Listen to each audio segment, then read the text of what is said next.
There are a whole lot of semantic games being played when it comes to how do we stop these blockades, this lawlessness that we're seeing overtake our country from coast to coast. Some of it is the blocking of intersections for a few hours at a time in cities across the country. Some of it is the blockading of the Thousand Islands Parkway border crossing in Ontario, stopping not just national traffic, but international traffic. And then there are, of course, the rail lines. Now, this is a situation that's really getting out of control because not only is it that the rail lines are being blockaded in a way that passenger trains and freight can't travel, but we've heard from no less a source than Transport Minister Marc Garneau that some of these rail lines are believed to have been tampered with. This is the sort of thing that can cause derailments, the sort of thing that can cause deaths. It cannot go on any longer.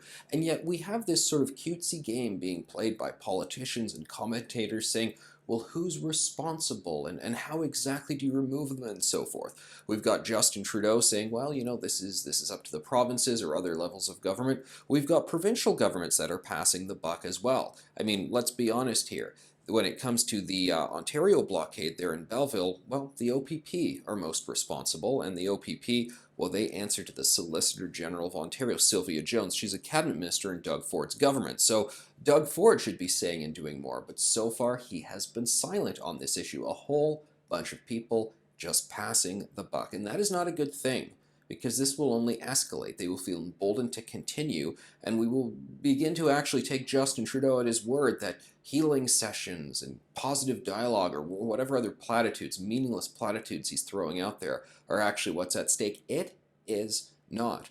The bottom line is that every single level of law enforcement has the right to go up to these people and say, all right, guys, let's pack this up. Off you go. From the very first minute it started until every successive minute that continued. Is it the RCMP? Yes, they can do it. Is it the OPP? Yes, they can do it. Is it the local police forces on the ground? Yes, it is. Is it CN Rail Police? They actually have their own delegated policing service, and they are allowed to remove anybody who is on or adjacent to the tracks if they see fit. And you know what?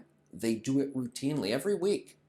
They take people and say, off the tracks you go, and sometimes they take them away in handcuffs. They're tasked with it. They're legally allowed to do it. In fact, they're legally obligated to do it. So we've heard from, say, Conservative leadership candidate Aaron O'Toole, who says he would pass some legislation to make rail lines critical infrastructure, that you can't this, that, and the other, and so forth. And I read it and I go, okay, fine. I guess I'm supportive of that. Later on, down the road, he's talking about when he's prime minister. It's also a little bit of a red herring. It may somewhat be helpful, but you don't need any of that.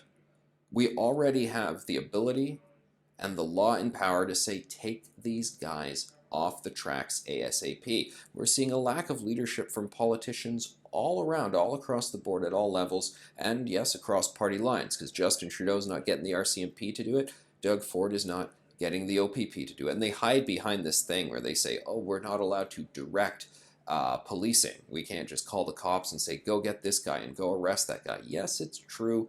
They can't do that, of course, and I'm glad we don't live in a country where that's a thing that actually happens. In some countries, obviously, politicians do say, go get my enemy, go lock him up, for no good reason. But come on, let's stop kidding ourselves here. That's not the issue here. Whether it's Doug Ford in Ontario, Justin Trudeau with the RCMP, you can pick up the phone and you can call your respective police agency, the RCMP commissioner, the OPP commissioner, and you can say, hey guys, what's going on in this situation? I mean, is there not a law to be enforced? Why aren't you doing it? Because these police agencies do report to them. They report to cabinet. They have people who oversee them. What, you're saying that the police answer to nobody in this country? And I think what might happen when they actually have this conversation with police forces is some of the heads of the policing will say, yeah, but what if we actually do go in and we take people out and then somebody gets a little hurt when it happens because they don't want to leave and they're going to be stubborn.